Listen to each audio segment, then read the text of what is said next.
Funding is provided by a grant from New York State Senator Catherine M. Young, representing Western New York's 57th District with a local office in Olean. Funding is provided by a grant from Absolute Care of Westfield, committed to returning the favor to those who spent a lifetime caring for others.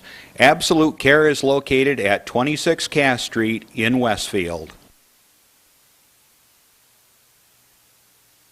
Dave Cass and Rick Newell provide funding on behalf of the Lakeview Hotel and Restaurant at the docks, located on Water Street near the lake in Mayville. From the Access Channel 5 television studio in Mayville, it's Senior Report with Reed Powers. Join us live Saturday mornings between 9 and 10 a.m. in Fredonia, Mayville, and Silver Creek. Call in and share a thought or wish someone a happy birthday with Chautauqua County's only live on-air senior program. Reed continues in his 15th year with interesting guests expressing their viewpoints and informing the community on a variety of subjects. Here's the host of the show, Reed Powers. And good morning. Good morning. What a beautiful day it is here in Chautauqua County. The sun is beaming down. It's sweetness and flowers, and the hummingbirds are out, and the bees. It's incredibly, well, it's a little chilly. But anyway, it's not freezing, and there's no snow, and the world is going around beautifully. We got a great program coming up. We have a freshman here with us today. A freshman member of the Assembly of the state of New York, and Andy Goodell. You may remember him. He once used to be the county executive here in Chautauqua County. And he's now taken over from Bill Parman, who did a wonderful job for over 20 years, two decades, and then some. It's almost 25 years, almost was it 28? Yeah, a quarter of a century. And he's going to be here to talk about what it's like to start out as a freshman member in the party that is not in command and control when you enter the New York State Assembly for the first time. We have a lot of things happening. Of course, the news that's not really headlined at all, I haven't seen very much about it, is for the third year in a row that those scoundrels in the United States Congress have denied the senior citizens Social Security, and much of their pensions go by Social Security numbers. They said, first of all, there was no inflation. Well, now this year, since we've got reports of rampant inflation both last year and this year, no COLA. What's a senior going to do now? How's he going to buy his food? How is he going to buy his pills? How is he going to pay the mortgage on his house if he has one, or even the taxes? They're sinking us. They are sinking the senior citizens by not giving them the guaranteed, mandated cost of living increase. So they say, well, the cost of medical has gone up. Yeah, right. Fix that too. But in the meantime, don't take bread from the mouth of the senior citizens in this country. That is the not news. It hasn't even been highlighted. I don't see much about it at all. As though the seniors don't exist. Or if we forget about it, it will go away. Seniors, you have a job coming up. And that has to do with voting, and I hope you do it, because seniors have the highest percentage of voters who go out. They can actually basically determine an election by how they vote. And it's time now for a cleaning, I think, cleaning house. Not to mention the fact your medical keeps going up, even though you have to pay more money out of less income. We've lost about 65% of our purchasing power in the last 10 years. With our Social Security. In other words, you're getting just about a third now for what you used to get the works. You're getting a third now. That shopping basket has a third less in it. For the same money you're being paid for Social Security. Do the figures, look it out, look it up. And seniors, they now have the audacity to deny you the guaranteed cost of living, again, 3 years in a row. It's time for a change. All right. Andy's sitting here gritting his teeth because he can't do anything about it. I guess nobody can do anything about it because the Congress is so powerful, they always get reelected anyway. And I have a feeling that this is going to be a new adventure here. All right, so the other things going on, of course, is Gaddafi's still killing his people right and left. He's got huge squads of seasoned veterans in the towns now, in the cities, killing everybody in sight. His way of keeping control is simply kill everybody who protests. So you machine gun them down or bring in planes and strafe them and bomb them. And there's nothing we can do about it at this point. The United States actually is trying to back off because we don't want the ire of the Irish nations. Incidentally, the Irish were just as feared, I might add. That's one place the Romans never went. It's Ireland. They built a huge wall across the top of England to protect themselves from the Irish. But no, the Arab nations are very powerful and gaining in because they have the oil influence in this world.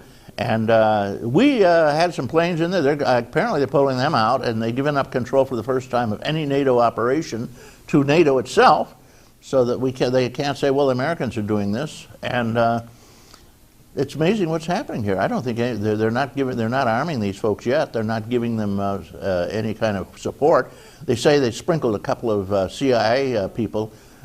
It's pretty hard to find anybody in the CIA who speaks Arabic, so they haven't got a big pool to operate from. But they're in the towns and villages here and there. But this is a disaster. But it's not just in Libya. It's also in 4 other nations right now, and they're even going back in the 5th nation where it started, Egypt. They're beginning to really raise a rumpus about all this.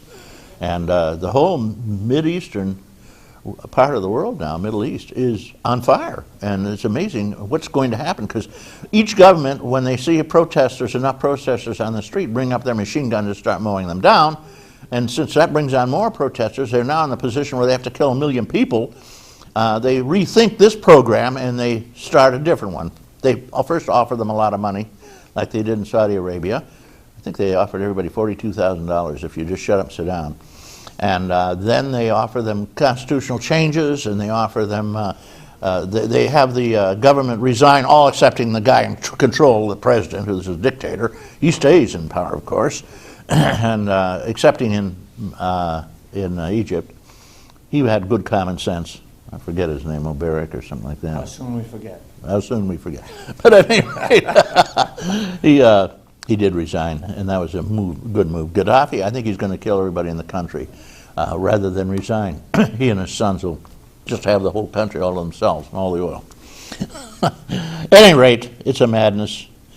You turn your television on and you just don't know what to say next or think next. Moving on. Locally, we have some good news. Chautauqua County is in the state of New York. State of New York, one of the few times, has balanced their budget and has passed it. And so we're all set, and we're going to get a little report on that too. I think that Chautauqua County is in pretty good shape, excepting people are fleeing it because it's part of New York State.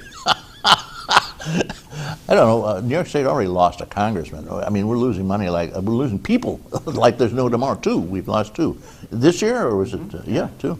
That's hard to believe. That's a huge number of people it represents. People are fleeing this state as fast as they can hot-footed out of it, including corporations, I might add. So Andy's going to have a big job to get these folks to come back and stay with us. Moving on, though, we have great stuff here in Chautauqua County. Great senior programs, great senior clubs. I'm going to give you a couple of highlights of some of them. First of all, I want to mention the crowd that Joyce Ayers runs in Mayville. The Mayville seniors have a great program, a great bunch of folks. They meet bi-weekly. They have a big dinner, terrain dinner. The VFW, praise the Lord, gives them a place to meet, and they have a kitchen there, and it's a wonderful place. They even have a gazebo for when it's nice weather, barbecues, the whole works. Thank you, VFW and American Legion, who provide all these things for our folks. Everybody is invited over there to this bicentennial celebration of Chautauqua County. It's on April 9th, coming right up in Celebration Hall. That's the old building on Academy Street, where we are sitting right now in Mayville, New York. You know the old school at the top of the hill on Academy. The next meeting over there, seniors in Mayville, is April 7th, and they will be having a ham dinner. Bring a dish to complement the ham. Bring your own table service. That's the way it works over there. They always meet at noon. in the VFW dining room. And of course, they play bingo after the meeting. Every senior, I think that's a senior thing. They love to play bingo. I used to call bingo down in Westfield, and the bingo hall was always filled, and most of them had gray hair. It's an older person's game, although there were kids there too, here and there. Lakeshore Seniors, great bunch over there. President is Charlene Hallmark, and they meet in that wonderful Dunkirk Senior Center. Sophie Kubicek reminded the members about the trip to the Broadway Market on April 13th. They'll stop at Oliver's Chocolate Factory in Batavia, the Polish Villa too, and at a nursery in Buffalo where we'll be able to rock the babies. Nursery, I suspect it's going to be, since it's timely now. We are thinking about planting, even though there's snow on the ground. I've started my tuberous begonias. You can start them inside. They happily sit by a windowsill and start to grow.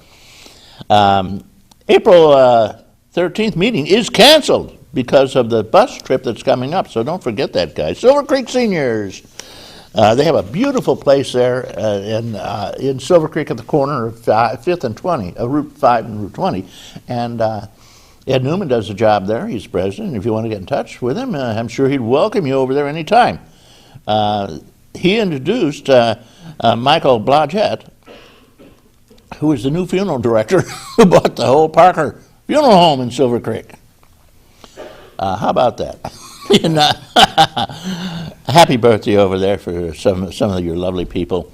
I want to thank the people doing the job. The next meeting is April 5, and you'll meet Dorothy Maneri and Clara Griffin, who will be doing the honors with the coffee.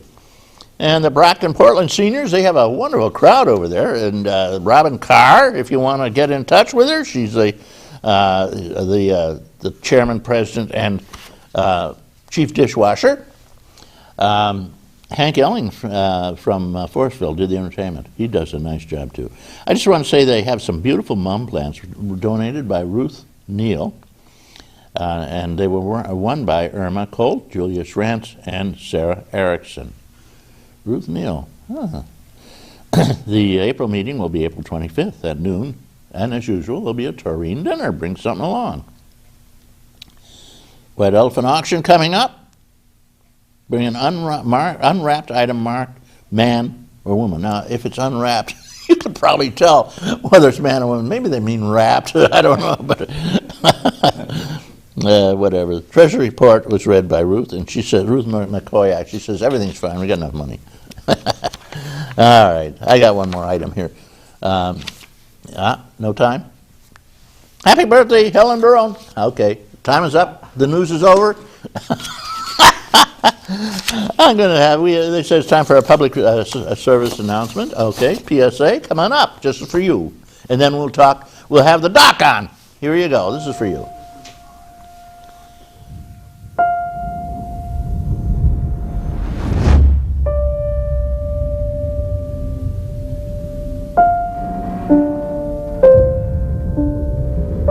What if a disaster strikes without warning?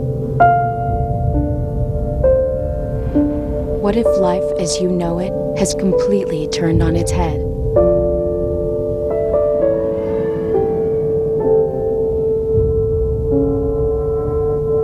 What if everything familiar becomes anything but?